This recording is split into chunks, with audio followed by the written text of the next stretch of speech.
great marijuana. That is the purpose of this meeting, ladies and gentlemen. Marijuana is referred to as Mary Jane, pot, weed, or tea. That Michoacan, man, Acapulco Gold, man. I even smoke that tight stick. We're smoking reefer. The realest thing smoking on the internet. Podheads Web Show.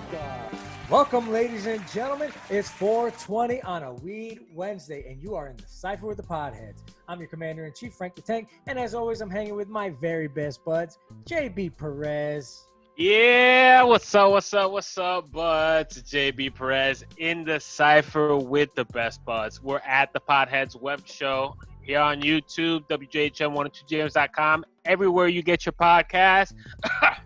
Sorry, they already started before we made it official. Anyways, guys, thank you for sticking with us. Another episode in quarantine, but we're moving along, and I think we'll talk about that today, that the states are opening and we're ready to go outside. So, yeah, it's going to be a good one. So let's get to it. C-Money, what's up? Everything's going well. As you can see, I'm a little too white to have a green screen. So jealous of my co-hosts here and their green screens, but it's going to be a good episode nonetheless. Corona catch-up as things are opening up, restaurants, beaches, some other stuff. So hopefully we're getting back to normal. But there's always weed to feel normal, at least I feel like. So let's do it. Yes, sir. Yes, sir. You heard the guys. It's going to be a good one, man. Things are starting to calm down with this coronavirus situation. So stay tuned. We will be in a neighborhood near you soon enough. And make sure you look at us all over social media at the Podheads Web Show on every social media platform. Google us. We're on YouTube where you can watch our videos. WJHM102jams.com is the radio station that hosts us right now. So make sure you're listening on there every Weed Wednesday. Hashtag Weed Wednesdays. Guys, I'm rocking my Fuck Cancer shirt right here. Yeah, fuck that. Cancer with a capital F. Shout out to GCW and the late Rex Bacchus. I saw it in the clouds and I was thinking about these guys. So shout out to those guys, GCW. It's pro cannabis wrestling promotion, and they're legit. They got some good Hashtag put one up in the air because I just saw. Funny you said GCW. They're doing an Indiana event. Wow, look at that. So they're ready to get back on it. So yeah, big shout out to GCW. Nice. But yeah, so we're gonna talk some interesting things today. Kind of a chill episode. We got some stories. We're gonna talk some combat sports. We got some wrestling news, some boxing news, MMA news. That'll be fun. But before we get into this, let's do this as we always do. I got me a nice little cone here. I haven't been able to get these little, and you know what? I'm not even gonna advertise for these bastards because I reached out and they're like, email me. We email, we never get back. So we are looking for a blunt brand sponsor, if anybody knows. But I love these hemp cones, man. I'm trying to get away from tobacco. So I've been trying, and I love my blunts. So I found these hemp wraps, and they sell them just in wraps. The problem with the wraps is that they're so brittle and just thin. Is you look at them hard enough and they'll tear. You get a stem, you're fucked. So the cones are much easier to just break up your weed, stuff them in there, and there you go. And so here I am. Okay, yeah, there you go. I mean, you guys already saw me. I got started. I'm hitting the last of my dabs. You saw yesterday we had a little meeting, and I showed you guys I rolled my first blunt in a year, and it was great, by the way. It didn't look good. It was a little floppy, but it smoked perfect. But I was just saying, I'm finishing the last of my bootleg dab, so I'll always put one up in the air for him, keeping me, good during the quarantine. And I said in the last show too, they're opening Massachusetts up on Monday, so I'm ready to get in line and get it legal. Take my money, y'all. Yep. Yeah, pen binge, man. I'm on a dessert binge actually. Cookie OG. I don't fucking know, but yeah. And it's funny. My buddy was talking about flour the other day, and I said to myself, yeah, could go for a blunt. It's been a couple months. Like you do get that because these pens don't give you that body high feeling. They don't. They just don't. And I think that's what I finally assessed with all these self-experimentations. I've tried now 105 milligram edible, felt nothing hours later. So I don't know. But yeah, the pens are the head high, man. You want to just get there quick, like we've been saying, and just go, you got to go to work or whatever the hell you're going to do. Just hit a pen quick and head out the door. But weed, if you got time to chill, relax, if you're chilling with your significant other, whatever, if you want to just feel good, I feel like It really flower is that. It's the flower is like the best way. Like now that I smoke that blunt, I realize, man, when I want to just relax and get high, Right. smoking a blunt is literally what'll get me there over everything else. Bro, I went and got a cartridge and my pen was dead. So I had to wait hours to charge it. Right, to your point. Pack the shit in a bowl or whatever and use fire. We always have fire, you know? So It is convenient, though. It is nice and convenient to be able to smoke in public or at work and not come back smelling like. But I mean, how many times have we smoked, or anybody, you people, you smoke on your lunch break and you're paranoid for the rest of the day because you know people can smell it on you, or your homeboy comes like, yo, you gotta get some cologne. Yeah. Pens are great for that, but yeah, I'm old school when it comes to the blunts, man. Yeah. I mean, that's why I do it. It's the convenience and the smell. I microdose throughout the day. I sustain a pretty okay high during the day, but that's it. To see Money's point, it counter effects when you just want to get big. See, Money wanted to get toasty and ate 2, 3, 4 edibles and wasn't feeling nothing. Hey, you gotta wait hours just to see if it works. Well, and at the prices, I'm sorry, at the prices though, it's just not worth it. it's not. You It was make your $40 for that nonsense. Exactly. You make your own edibles, fine. But to go and spend $40, $50 on a chocolate bar that don't even get you there? Yeah. I'm good. Flour and my dabs. Flower power, baby. It's funny because it seems like like weed and the porn industry are the two industries that can pretty much commit copyright infringement all they want and nobody fucks with them. I don't know why. If it's an embarrassing thing, like what are you doing looking at weed? What are you watching on porn that you saw your company being, you know? Oh, that's a good point. I didn't think about that. Right. How did you find out? Star Wars employee looked up Star Wars porn. I mean, Oh, and there's tons of, you know, what do they call those?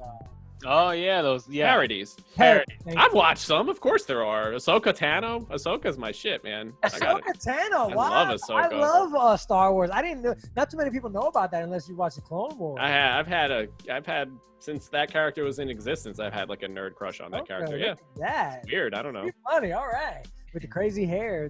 Yeah. Dookie dreads. Yeah, and she's like, she's got nice tan skin, so she's probably from, you know, I don't know. It's great. A beach planet. Yeah, there you go. The beach planet. Oh yeah. You know, speaking of the beach, Frankie, you told me you went to the beach, all right? Yeah. I don't know, bro. Weekend, bro. Went to the beach for the first time. You know, coronavirus be damned. Not really. They opened the beaches up. Surprisingly, not very packed. I mean, people there. But I had more than 10 feet on each side of me, all around us. And that was the idea, you know, maintain social distancing. But it was beautiful, bro. It was nice, not packed, awesome day. It was nice for the first time in months, bro. April. We're talking about April. And I hadn't been to the beach since last year. So it's been over a year since we've been to the beach. But for the first time since April that I've gone out with my family and not to shop and buy something we need or to grab something, like to go and have some leisure time. And it was nice, bro. I will tell you what, though. How do you guys feel about fishing on the beach? It's stupid. From the beach itself? Yes, from the shore. I hate it because I'm going to get my foot hooked on his fucking hook, and then what? What? Sharks come because I'm bleeding in the middle of the ocean now? They're assholes, bro. You have a whole ocean to fish. The whole ocean. And you're right there next. They're an asshole. Burns my hide. Thank you. There was out there with 2 poles. One guy, 2 poles, and he had them both like wedged in the sand with just like, you know, the things out. And there's kids around. And I'm just thinking, bro, there's piers, there's docks. There are places for this. What are you fishing for? Like, what are you going to catch at the beach like that? You know what I'm saying? Like a So shark? many fishermen like, bro, you don't even know, you fucking losers. There's fucking saltwater bass. There's fucking... Don't do that at the beach, especially if it's a public beach. That's my thing. You're going to attract bigger... You're going to attract predators. People swimming here. A shark can smell a drop of water. A shark can smell a drop of blood. Say that 10 times fast. In water from like fucking a few miles away, bro. Mm-hmm. So if some guy's hooking fish in the fucking water and they're bleeding, You're gonna Dude, attract fish to the shore. I cut my foot something awful in Fort Myers a couple years ago. Like stepped on something, glass, something, slit my foot open, bro. And when I'm talking blood cloud in the ocean, I got the fuck out of there. Ocean, right? They say we know more about space than we do our own ocean. That's So terrifying. every rich, smart billionaire, all they want to do is go into space. Meanwhile, we get like the Frenchies and the Norwegians that want to go deep sea diving. Nothing like, how come we don't have a Tony Stark for the ocean? Like, It's just too expensive, bro. What I know of the ocean is the pressures are unbelievable. And it's dark as hell, cold, dark. Pressures are up there. Light doesn't go very far. It's just really expensive. It's really weird, isn't it? Like above us, you have to stop me because I'll have a total stoner derailment here. But it's so weird how if you look up, think of everything space is, and then the ocean of everything, like how different they are and how mysterious. It's probably a lot scarier. The ocean is probably way scarier, bro. Sharks? Sharks? I would much rather just go towards a black hole and just go, well, this is it, as I kind of just slowly drift towards it. That is my number one fear. Like, Shark.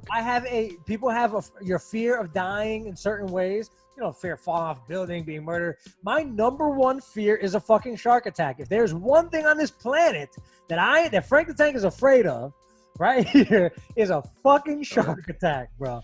Because there's just so many variables. Number one, you can't move as fast, so you can't run. You're swimming, and you can't swim not nearly as fast as a shark. You can't breathe underwater, so you don't have a fighting chance. Okay, so let me ask you this. Are you afraid of sharks, or are you afraid of just dying of a shark? You understand? Like, you see a shark and it scares you? I would love to go. I will go, excuse me. I will go cage diving. I will go swim. I've been around sharks in the water. But my fear is dying. If I had one fear of dying of a certain way, it would be shark attack. I can't. Can you imagine? So scary, bro. Just, oh, okay, honey, on my way. And just looking down and seeing, you know, like, They're pretty scary looking. just done. You can't fight them off. I would rather hand-to-hand combat a grizzly bear than fucking fight a shark. I mean, in the ocean, dude. A grizzly bear will destroy your skull, bro. Grizzly bear's gonna eat you alive, bro. Sure, that's true too. But with the shark, you probably get eaten alive while you're being drowned. So talk about fucked up, dude. This little knife right here on that shark just. Oh yeah, absolutely. No, if I'm gonna die, it's gonna die too.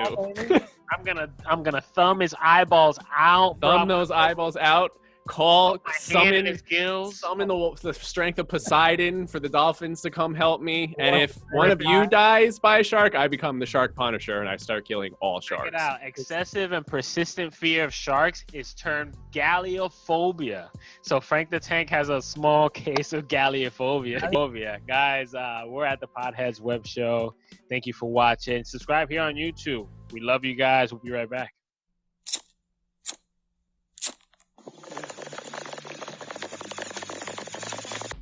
Welcome back, folks. You're here in the Cypher with the Podheads. This is how we do every hashtag Weed Wednesday. Make sure you're checking out all of our content, YouTube, Facebook, Instagram, Twitter, all that shit. Follow, subscribe, like, share, and talk to us, man. We reach out, we comment back, and we love conversing with our fellow buds out there. So make sure you look for that. Also, we're working on a website. So here in about 2-3 weeks, we should have a website going, so that'll be cool. So make sure you guys are staying tuned. We appreciate each and every one of you, and I mean that.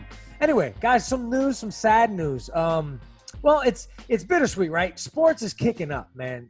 Everything is coming back. I saw a kick-ass Nike commercial with LeBron James the other day about comebacks, right? And it showed, you know, all these famous soccer and baseball and all this shit, but it was narrated by LeBron James, and it was, you know, you could feel. I got excited, and I'm not one to get excited about these things, but you could feel sports are starting to getting ready to come back. With or without fans, I'm going to be able to watch some football on Sunday, and I'm excited about that.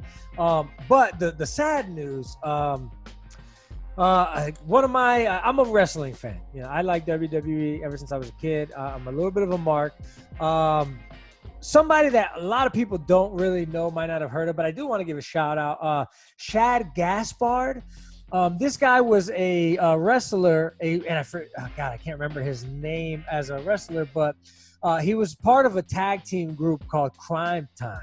And this group is actually infamous for one of the most, I don't know, stereotypical racist probably things that Vince McMahon ever created. Because we're talking about two bros in do-rags and Timbs and, hip-hop outfits out there with gold chains coming out and freestyling and talking about robbing people and stealing and just two thugs, you know what I mean? But they were good, athletic, good people. And the characters couldn't be further from the men. You know what I'm saying? And this guy, Shad Gaspard, was a good guy. See, Money, you mentioned before, I want to talk about his death, but you mentioned before how he had thwarted a... no, right? that was me, and I was trying to find my notes because GCW, they posted a rest in peace about it, and it led me through the YouTube hole of finding out that he thwarted several. I think it was more than one occasion he was a hero again. Where he thwarted some robbers and stuff like that, like hand-to-hand, no weapons or stuff like that. And I say hero again because his death, he was trying to save his son, trying to be a hero again. Completely, yeah. You're at the beach. I mean, put yourself in the guy's shoes. You're at the beach, and you're trying to go out swimming with your son. And I was just there. This is why it hits home to me. I'll give you my 2 cents on it here after I explain the story. But the guys out there, they're about 10, 11 feet out. And I mean, not from the shore, but they're out. They're at about 10 to 11 feet depth of water. So they're a little bit further out, which was probably a mistake. You know what I mean? But he's a good guy, in good shape. He's out there with his 11-year-old son, who I'm sure is a great swimmer. And they got caught up in the rip current. And I'm sure, when you're the coronavirus, they probably first time swimming in a long time. Wow. So they got caught up in the rip current, and shout out to the lifeguards. They were on top of that shit, man. They went out, they tried to warn him, and when they saw they were having trouble, they ran out and tried to save them. And unfortunately, we're only able to save his son. But the way it happened was Shad, was holding his son. He literally tossed his son to the lifeguards, according to the story, just as he was getting swallowed up by a big wave that dragged him under, and he was never seen again. So the young man was able to be saved, but he lost his father. He sacrificed himself to save him. So, I mean, just harrowing, just heart-wrenching on so many levels. That kid has got to be fucked for a while, mentally. I'm sorry that the way I said it, is not so nice, but there's no way you don't get some kind of PTSD after something like that. The family's got to be crushed. You're at the beach. It's a beach day.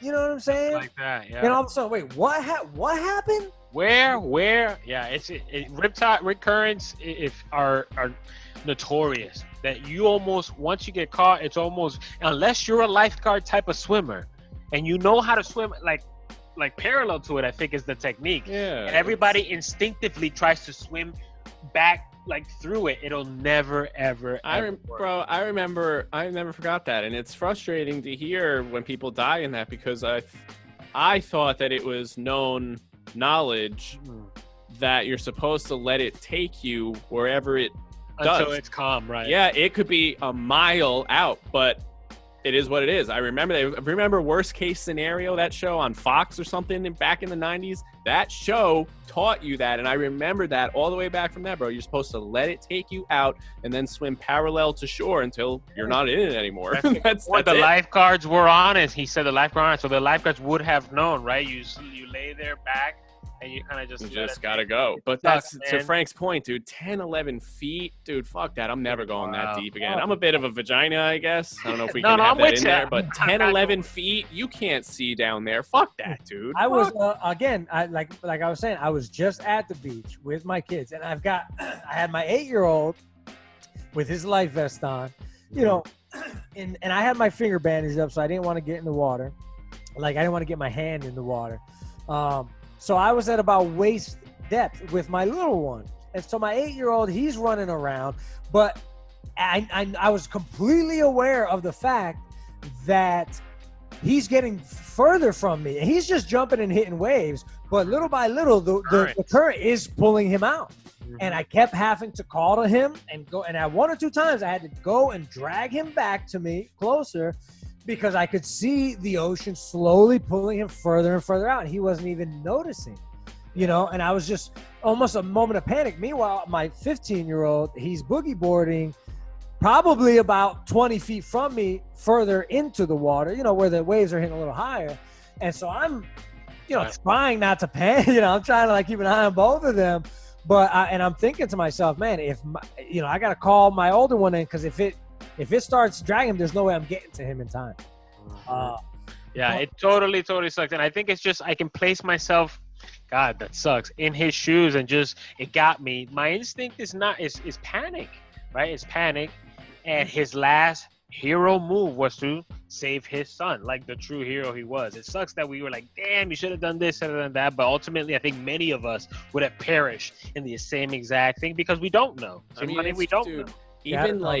Even ships, when they were first built, had to mind currents. That's how powerful it is. You know what I mean? It's like an invisible thing you can't even really see, you know, unless you're out looking at the ocean. Then you can maybe see the shift pattern in the water. But yeah, it's so crazy. It sucks you in, and it's all, yeah. I'll say this last thing on it. Shout out to John Cena. I think most people think it's John Cena.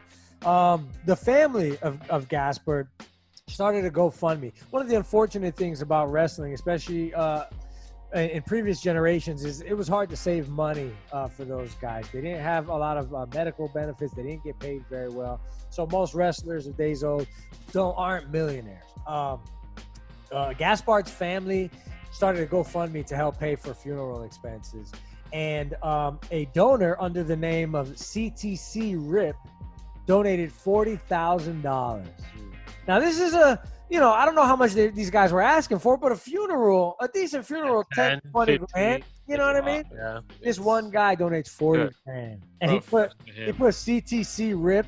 In 2008, Cena they formed like a 3-man tag team with Crime Time. It was a Crime Time C Nation or something like that.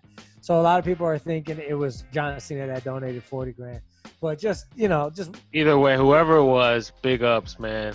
Definitely somebody who cared enough that, you know, felt the loss of, again, I'll say it again, a damn hero, because I read the story and I don't have the freaking facts, and I know we got to move on. He thwarted several things. He was hero several times over, and again, perished saving his son. So he said we did have good news. Sports are back. We talked about the UFC event last time. I know C Money's happy because UFC's back in a major way. But again, we find ourselves talking about the same old drama, same old story with Conor McGregor, right? Yeah, I mean, it's when you make, I guess, a company so much money and publicity you give them, you can kind of do whatever the hell you want. True. But it's a lot of people would be surprised, man, to the point we were making before about, you know, a lot of wrestlers not being millionaires. You'd be surprised how many UFC guys, MMA guys aren't either. A lot of them have other jobs. I mean, my one friend, I haven't talked to the kid in 10 years, but went to school with Jimmy Rivera, the bantamweight. He had a second job for a while. I mean, it's, you know, only the top name barely make millions. Like, they're not millionaires like that. Boxing will get them $1 million, you know, one boxing fight and it'll get you 30 million for the fight. That's another point. Nate Diaz said it. Nate Diaz is one of the all-time greats. And he had a long career long before Conor McGregor was hot shit. But he said his biggest paycheck in his entire career was when he fought Conor McGregor. Yep. I mean, it's crazy. Yeah. Look at that. Some of those guys have to fight 2-3 times a year. Like, some of the amateur guys that aren't fighting UFC contract got to fight 2-3 times a year just to make ends meet. And I mean, you're not talking about $100,000 a year. They're fighting 2-3 times to make 50 grand a year, and they still got to pay trainers and their team. You know, bro, back in the day, like you first 10 UFCs, they would fight 3 times in a night. Damn. I mean, 3 times in one night and maybe 50 grand, maybe. And I mean, dude, 3 times in one night, you have to beat the hell out of one guy. And after you got your ass beat the hell out of another guy. You got your ass beat. Now beat the hell, dude. And the guy's fresh, man. But that's what's so insane. You just went through 2 wars and you're fighting a fresh dude. Right? I give like Dan Severn and all those dudes. Say the same guy, Dan Severn, and Hoist Gracie and them. Hoist Gracie and what the hell is the other wrestler's name? Mark Coleman, all those guys, dude. Even though they took steroids and shit, they were juice heads to the max. Yeah, savages. But yeah, who's bro. a savage? We already talked about this last episode, right? Tyson's looking like a monster right now. I Tyson's saw a him on another savage. video. Bro, he looks so great. The rumor is that him and Evander Holyfield are going to do a fundraising exhibition match for millions and millions of dollars. Good for them. I just hope they don't like try to kill each other because they're super old. But dude, Tyson looks way more ferocious than Holyfield. Thing, everybody, it's like every other week there's a new story coming out where somebody's fighting Tyson. So, you know, I heard of like some MMA guy. I've heard of another dude out of Australia. Like, everybody wants a piece of the old man. But what's crazy is Tyson said on Rogan Experience that he doesn't want to train or ever even hit pads because he's afraid it's going to bring out that demon again. He said that. He doesn't ever want to do that. Now he is gung-ho, wants to get back in the ring. So he's on some stem cells, steroids, whatever Rogan hooked him up with to feel good again. Bro, I'm telling you, this science and medicine that we just don't know about because we just don't have the funds for it is making 50 or 60-year-olds feel 30, 40 again. These guys are trying to make comebacks like it's cool, bro. It is what it is, guys. We're not making that kind of money here yet, but with support, maybe we will be. And we like to share the wealth because we're generous, hardworking guys here on the show. We'll be right back, guys, for some unique segments. We'll be right back, guys. The Potheads.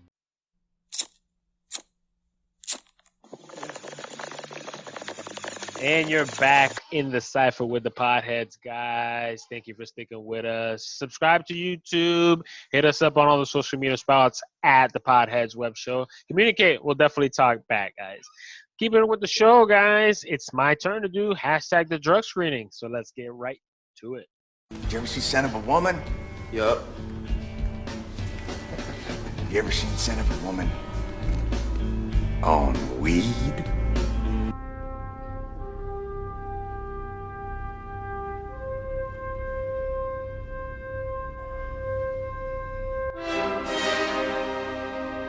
You may have seen him before, but you've never seen him like this. We've scoured the archives in search of some of the worst movies just to bring you the hidden nugs that were made better by Bud. The Potheads Web Show presents The Drug Screening. I just ran across a Netflix yesterday. I'll just go with it. Hashtag the drug screening, just go with it. Surprisingly, it got a 6.3 on most of these metric scores. Metascore is at 33. So people definitely didn't like it, but I believe Just Go With It is actually one of the better Adam Sandler movies, guys. I literally laughed my ass off from the beginning of this movie to the end of this movie, and I was totally baked. Right from the beginning, he has a nose like this big. He's about to get married. He's getting cheated on by his wife, and then his little cousin. Bro, it's hilarious, guys. And you already know the drug screening always has a great cast, right? Adam Sandler, Jennifer Aniston. Another great role for her because she doesn't have to be the main character. She's actually pretty funny. Like when you're giving her a little bit of avenue, she's got some good jokes. Nicole Kidman's in it, so that's a name you understand. But I want to give a big shout out to Nick Swartzen because I think he's the one that makes this movie. The plot is this, guys. Adam Sandler's character, he's a rich plastic surgeon. And he somehow got in mixed with a young girl and falls in love, but he's been lying to people that he's been married. Like that's his pickup line. It's to say he's married and his wife beats him or, you know, berates him or whatever. Apparently it's worked for him for years. Well, he finally meets the one, but she didn't know that he was quote unquote married. So he tries to keep the con going by taking Jennifer Aniston's character and say, hey, be my ex and say we're getting divorced so that I can marry this young hottie. So the plot's crazy already. And, you know, again, Adam Sandler's super funny, but he's not the goofy. I think that goes to Nick Swartzen, and he is super goofy. Like, I don't know if you guys know who I'm talking about. I'll see if I can put an image up here. But his character just kind of, his goofiness just brings it over the top, guys. Hashtag the drug screening. Just go with it. On Netflix, it's good. Smoke up. Let me know what you guys think. Have you guys seen it? Yeah, Nick Swartzen had his own TV show for a while on Comedy Central. Yeah, he had a nice little run. I think one of the first places that you've seen him might be Reno 911 and other little Comedy Central things. But yeah, he's done some comedy specials. He had his own show for a while and then kind of just fell off the face of the earth. Okay, So that makes sense because this movie was made in 2011, so it's about a decade ago. That kind of makes sense. That's probably up when he was kind of up there. Reno 911, by the way, I ran across that show again, and it's so fun. It's such a great show. I wish somehow they could either bring it back or just do something because it's so fun. dude, I took two DVDs with me to Iraq. 2 DVDs. One of them was the Chappelle Show, and the other was Reno 911. Great, bro. That's 6 months right there worth of laughs and giggles and all that. Dude. Yeah. Reno 911 slept on, man. It's like a cops parody, but it's fucking hilarious. I've seen clips. I never watched the show, and I want to because it looks funny as hell. And Nick Swartzen plays the homosexual skater or whatever. I forgot, Randy, or I don't know what his name was, but yeah, that's super funny. Yeah. Great movie. You know what? I've seen it like one time. I've seen it like once a long time ago, and I remember it being pretty damn good. Yeah, it's called a romantic comedy, but I'm telling you, it's not till the end that it turns romantic, when it turns that they fall in love together, right? They're faking the divorce, but they turn out to be in love with each other. But it really takes 2 hours to get there, so I think it's good. It's I fun. love Jennifer Aniston too, man. Jennifer Aniston in Horrible Bosses changed my life, bro. Yeah. Oh my god. He was such a skank about it too. Exactly. Like, surprise, ladies. We like when you act like total whores. I mean, yeah, surprise. Yeah, exactly. Yeah. Awesome. Good shit. Drug screening. Awesome. Hashtag. All right. Well, that being said, I'll take it from here, guys. It's another edition of #Higher Learning. So without any further ado, get your pen and pad out. Get ready for a quick learning session. Can't say I'm smaller than you, smaller than you, smaller than you. Can't just say I'm smaller than you, smaller than you, smaller than you. Can't just say I'm smart. Higher Learning, guys. One of my favorite segments to do just because I'm a little bit of a nerd. I like learning about new stuff. I smoke, and then my mind goes in different places, and then I want to share that information. So what's in a name, right? On this episode of Higher Learning, I want to talk to you guys about names.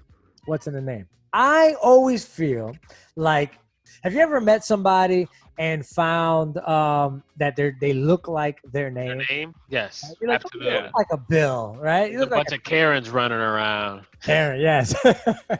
And so that has always fascinated me because I've always felt like not only can people look like their names, but their personality traits, right? Like, a person with a certain name, right? Like a guy named Clint is always kind of a tough, like stoic, kind of guy, right? Clint, very man. So they grow into their name, maybe?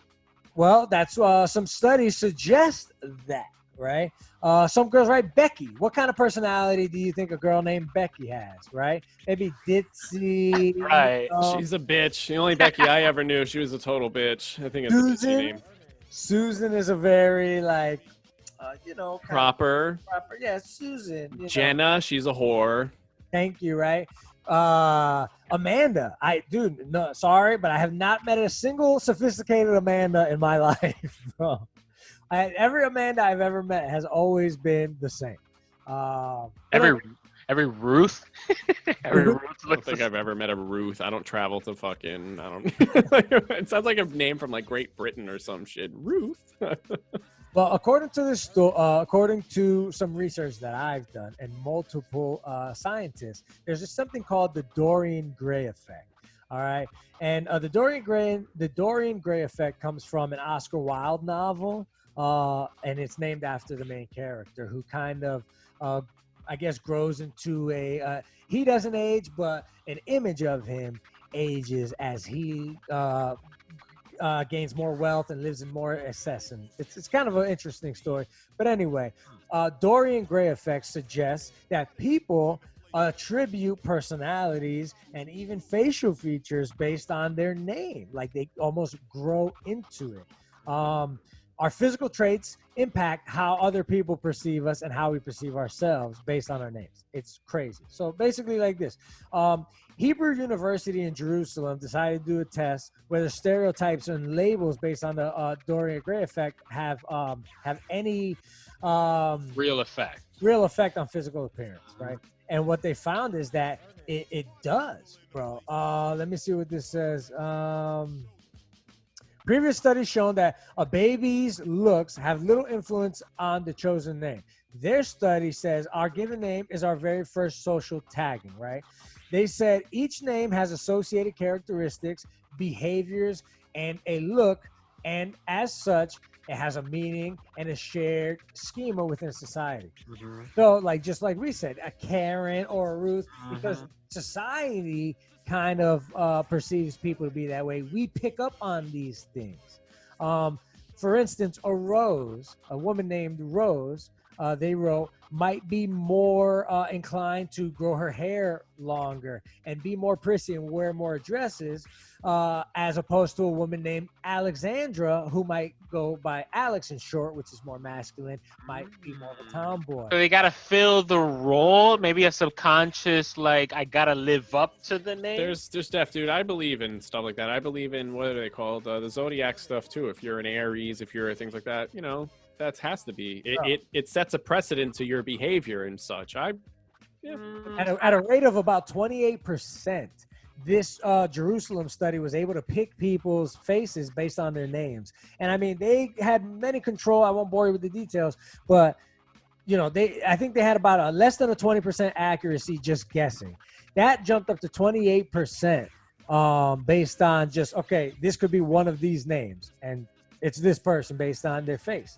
A French study used almost 100,000 images and created an algorithm that can pretty accurately guess people's name as well, based on physical attributes. It's pretty trippy to think about. When you try to wrap your mind around that for 1 second.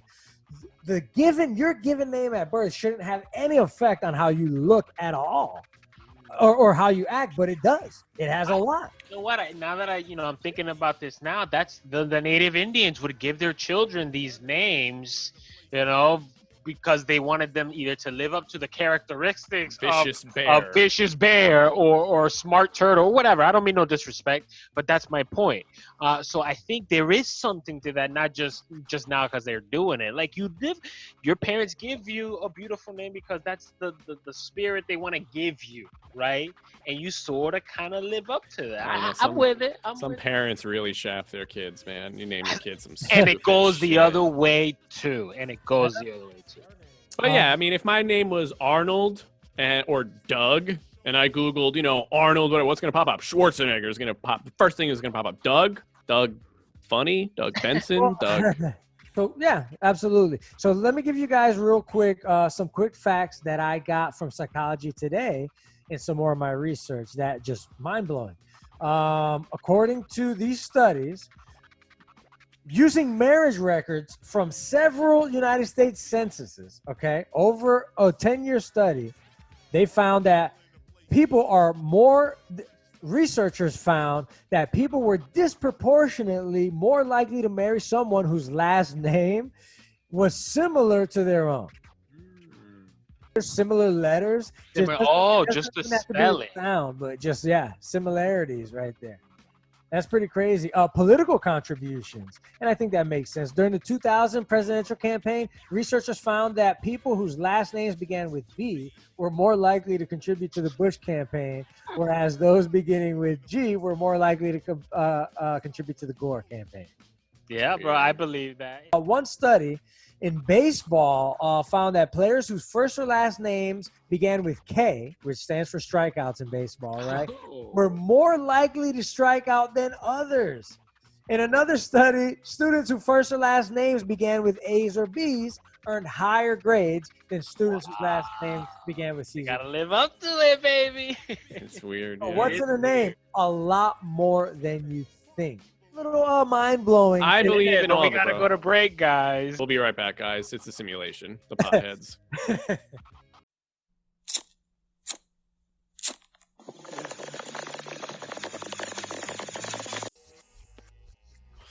All right, everybody, you're back in the Cypher for the last segment. Thank you for sticking with us. Subscribe, like, follow, share, all that fun stuff. If you're enjoying our company as this Corona stuff is lightening up, hopefully we'll get back out there, go to events, and do stuff. So, yeah, wanted to talk about this little UFC stuff. If you're not a UFC fan, you should be, because it's awesome, and it's in our primal nature to watch people fight. So, yeah, Conor's a bit of a douche, man. I'm a fan of him and his style and his unorthodox behavior and the fact that he's able to promote himself relentlessly, modern day Ali in that sense of talking shit. But dude, this whole weight jumping thing, bro, you just won against Cowboy. Okay, cool. Broke his eye socket with your shoulder. That was nuts. And now Justin Gaethje beats Tony Ferguson. I kind of shocked, but now it should be Gaethje versus Khabib, right, for the title. Okay. And now it should either be Conor versus Tony or Conor versus Justin. Why the fuck is there rumors now of Conor facing Usman on July 4th? I don't get it. Thoughts? Anyone? Asses, bro. Ass, because he puts asses in seats. And isn't there a line, though? At some point, don't you have to, like, all the other, like, how many fighters get fucked all the time from this? And they talk about it, but there's not, like you said. You don't put asses in seats, so you can either terminate your contract and quit or shut the fuck up. And that's what Dana White has done all his career, is like, you do it my way or hit the highway. So take it or leave it. So it's, you know what? I don't care. Not that I don't care. I do care. You should defend. You should stick to one, right? You were cool. You were a two weight class champion. That was dope.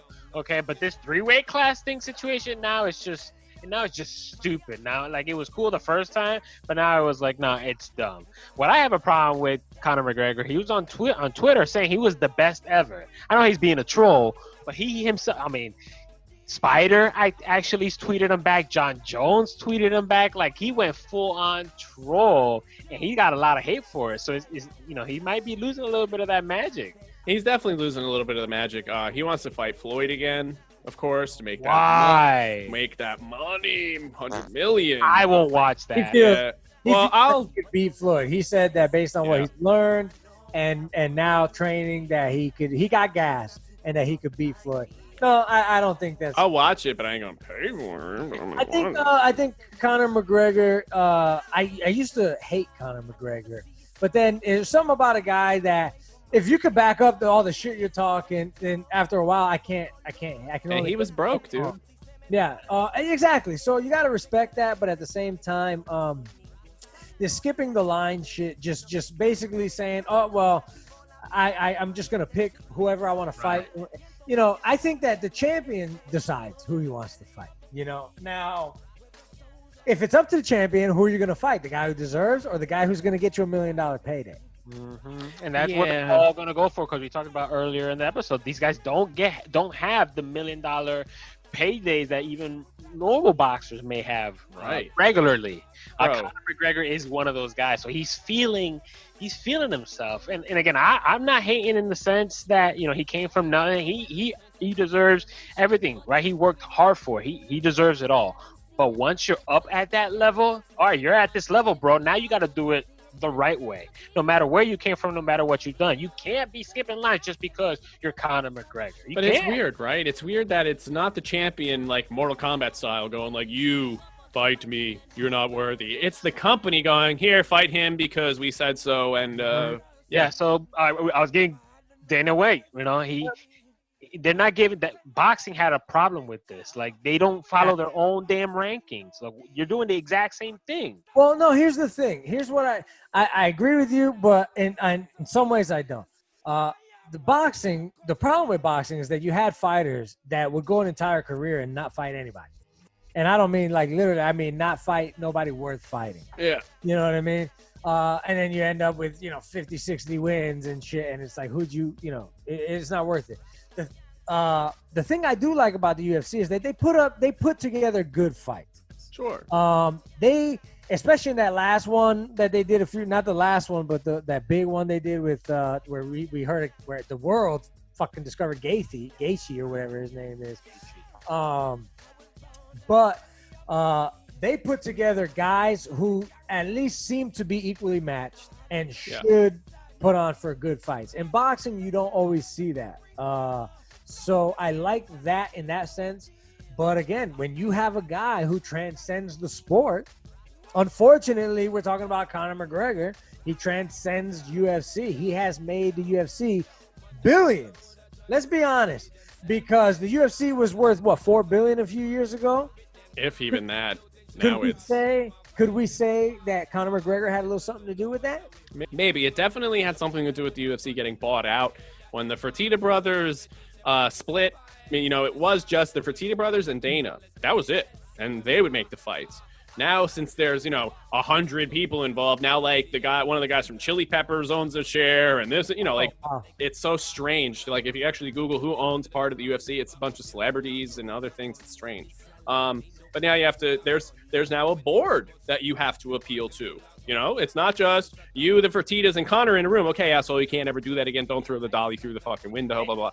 It's at the end of every fight, they ask the fighter, who do you want to fight next? Like, what's the point of the rankings if we're going to do it like this? I'm fine. Listen, you want to make the money? I'm fine, because I will watch Usman and Conor McGregor. Sure. But don't insult my intelligence by saying this guy's ranked number 1, this guy's ranked number 2, he should go next, because that's what you guys are doing. And rank, though, it's so hard to rank because you can't go off a win-loss. Because you've got guys that might have 13 losses in their career, and now they've just hit their prime, and they're unstoppable. And that's fine. That's what the board should be for rankings. We should spend the room and rank everybody, and you just fight whoever's next in line. That's the way it should be. If you've been fighting in the division now, you can make the argument that it's your, quote, fault that you're not hitting champion level, whatever. I don't know. I'm not a fighter, but I'm saying, like, it's what you put in to get out of it is what I take from being a fan. But it is crazy if you've been in the division for a year, 2 years, grinding, just trying to do it, war after war, and then this asshole just jumps in your division and fights the champion. It's like, what? Should you have to be a showman? No, and that's another good point. These fighters just don't want to act like him. But you're telling me that's my only, like Colby Covington with the Trump shit that he does. That's hilarious. But again, that's a character. Paid for that. And he got paid for that fight. Nobody knows Colby Covington before. I haven't heard of Colby Covington after, but he got paid for that because he said it in an interview that he had to create this character because he wasn't getting money fights. He said that in an interview. I think he said he was going to retire too. Yeah. So no, it's not fair that you have to be like, look at Anderson Silva. Perfect example. Badass fighter, but wasn't a shit talker. It got to the point where they were forcing him to talk shit because he just, it's sad. We forget it's entertainment. You have to entertain us. But it's not the WWE.